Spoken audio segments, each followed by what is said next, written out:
Diego, how are you, man? I'm good, brother. How are you?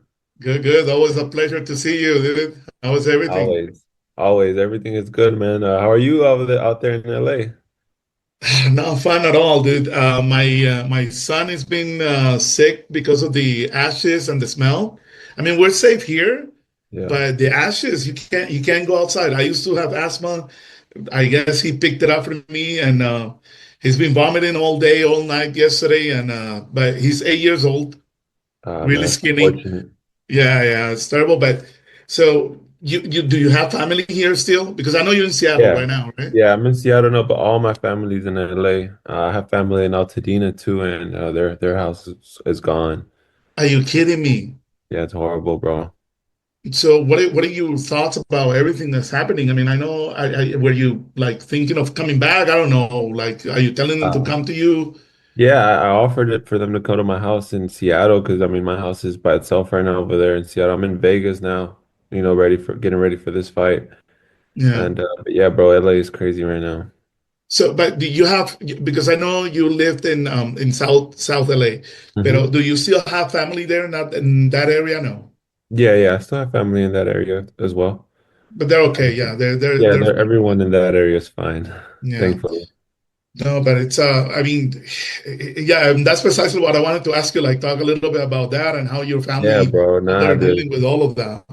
Yeah, it's real crazy, and I'm just seeing everything online and on TV and all the stuff they're saying, but just seeing like my close family who I have in Altadena, man, they've worked really hard and put everything into their houses, into all their belongings, into all their memories, and for them to just be gone, bro, it's crazy and it's unfortunate, really, but I mean, what can we do? It's really out of our control. Where did they go? Where did they end up leaving to? They're now in Burbank. Okay, okay, so it's a little safe over there, yeah. Yeah, it's safer in Burbank. Yeah, so my aunt whose house burned down in Altadena, she just got her apartment in Burbank. I had no choice. Wow, wow, wow. Yeah. And I'm curious to know what happened to all these people that with the fires and everything, like because of the insurances, you know how you pay that extra insurance for fire on the separate side. So God knows what's going to happen. So, well, I'm glad that the family's good. We're good. We're still okay. We're still standing. So Yeah. hopefully it doesn't Yeah. go any further than this. Yeah. Um, Prayers, brother. Appreciate that. So yeah, Steven Nelson. I mean, he's your next opponent, a fighter that has a similar record than yours. I mean, you're both undefeated. He hasn't faced an opponent like you. So could he be like the step in your career for a championship contention? Do you think he is that guy that you've been waiting for? Definitely, I feel like every fight is for sure an important fight.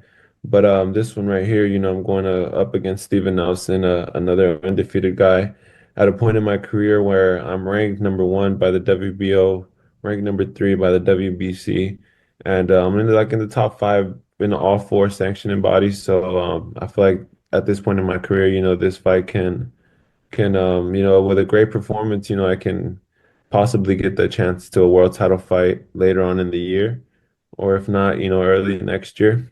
We'll see. That's really not really up to me, but I'm ready to take on whatever challenges is next after I take care of business this January 25th.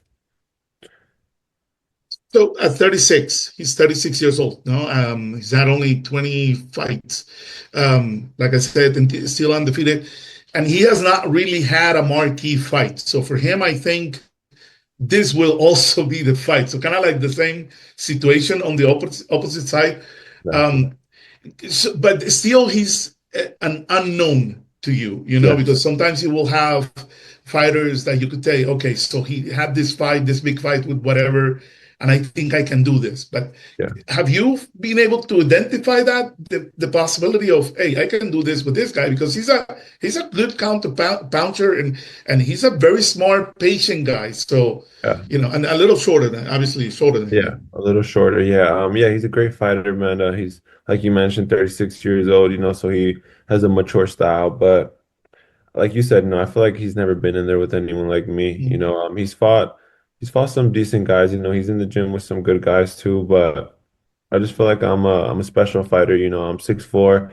I can box. I can dig it down to the body. I can land those uppercuts and check punch when you're trying to get close to me. And I have a tremendous jab. I feel like the jab is going to be the key to just controlling the fight and keeping the fight at my pace and ultimately, hopefully, break him down, get him frustrated, and find that opening for the knockout.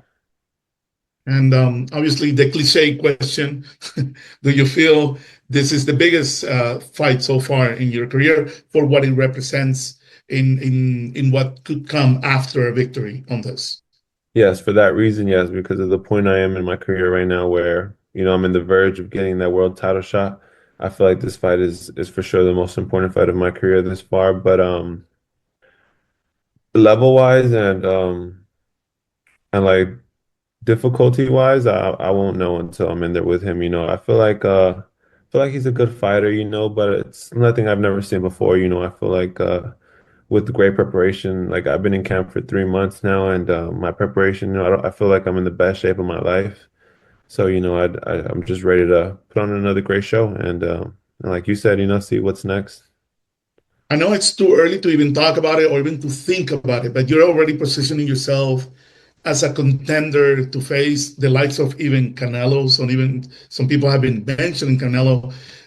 You have a spar against them, and you have been in the gym with David Benavides, all these great older names and big names. What would you think is a quality that you have picked up on all of them and that you have been able to steal and use it for yourself? What do you think you have learned the most that have pushed you to be where you're at right now?